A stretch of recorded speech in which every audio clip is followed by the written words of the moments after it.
সবাই আমার কথা মন দিয়ে শোনো, আজকে তোমাদের আমি ক্লাস নিতে পারবো না, তাই আমার বদলে ক্লাস নেবে অঙ্ক স্যার। কেন স্যার, আপনি নিতে পারবেন না কেন?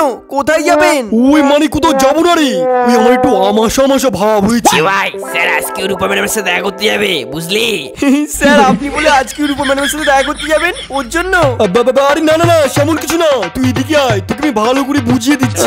না না আমি যাবো না, আমি জানি আমি ওখানে গেলেই আপনি আমাকে কেলাবেন।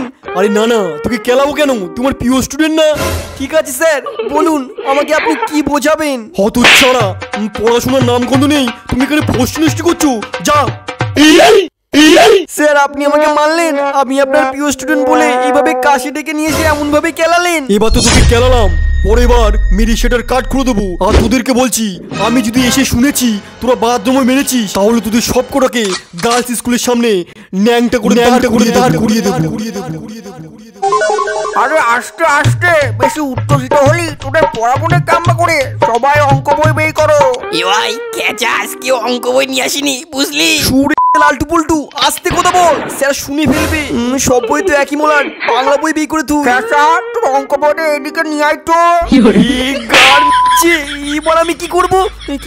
হ্যাঁ বলা, লালটু পুলটুর বই থেকে এক্সচেঞ্জ করে নেব। এই যে স্যার অঙ্ক বই। অসাধারণ খেচা, এত সুন্দর ভাবে বইয়ে মলার দিচ্ছিস, আমি মুগ্ধ। যা যায় বসে পড়। চলো বই আমার আর ওদিক থেকে খেচা প্রশংসা নিল। তাহলে এক কাজ করি, আজকে প্রথম প্রশ্ন খেসা দিয়ে ধরি। আরে স্যার আপনি নির্ভয় জিজ্ঞেস করুন, আপনি যা বলবেন আমি তাই উত্তর দেবো। আচ্ছা বলতো লিখাসা, তুই 100 টাকা নিয়ে বাজারে গেলি, 10 টাকার আলু, 20 টাকার পটল আর একটা রমেশ বিড়ি নিলি, আর কত টাকা নিয়ে তুই বাড়ি চলে আসলি? আরে স্যার এত সহজ প্রশ্ন কেন? আচ্ছা তোর কাছে সহজ মনে হচ্ছে, তাহলে দে। স্যার আমি তো 1 টাকা নিয়েও বাড়ি যাবো না। আরে কেন টাকাটা ফেরেছে, ওই টাকা কি করবি? আরে স্যার বাজার করে যে কয় টাকা ফিরবে না, ওটা আমার পকেটে ঢুকবে, বাড়িতে কে দেবে? স্যার কেমন টুক করে উত্তরটা দিয়ে সবাইকে চমকে দিলাম। বাহ খেচা বাহ, তুই অসাধারণ উত্তর দিয়েছিস। এদিকে আয়, তোকে একটু আদর করি। স্যার আপনার হাতের আদর কতদিন খাইনি, সেই ক্লাস 3-তে হাতের কাজ করেছিলাম বলে আপনি আমাকে আদর করেছিলেন, আজকে খেচা আমার ক্লাসে বাথরুম মারবি? তুই জানিস আমি কে, আমি কেমন স্যার? যা বাইরে যা, এক পায়ে কানে হাত দিয়ে তুই নীল ডাউন দাঁড়ায় থাকবি, যা। আরে স্যার ভুল হয়ে গেছে, আর হবে না। আরে পেছন থেকে ওই লালটু পল্টু উত্তরটা দিল, তাই আমি বললাম। আরে না স্যার, আমরা কখন উত্তর দিলাম? স্যার এই খেচা শালা মিথ্যা কথা বলছে, দেখুন না আমার বই এক্সচেঞ্জ করেছো। স্যার আপনার যদি বিশ্বাস না হয় আপনি আরেকটা প্রশ্ন ধরে দেখুন না।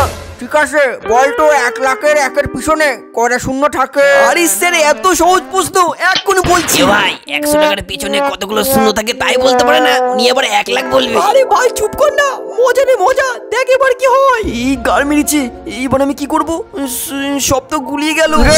একটা উত্তর দিতে এতক্ষণ লাগে?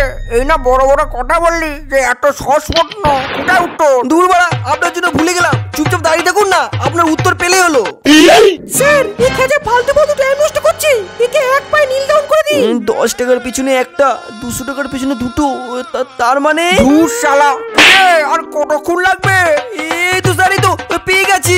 তাহলে উত্তরটা বলে হলো বাবা। স্যার 1 লাখের পেছনে 10টা শূন্য থাকে, বুঝলেন? দেখলি বললাম না, মালটা এবারে কোলাবে। বাহ, এদিকে আয়, তুই আদর খাই যা।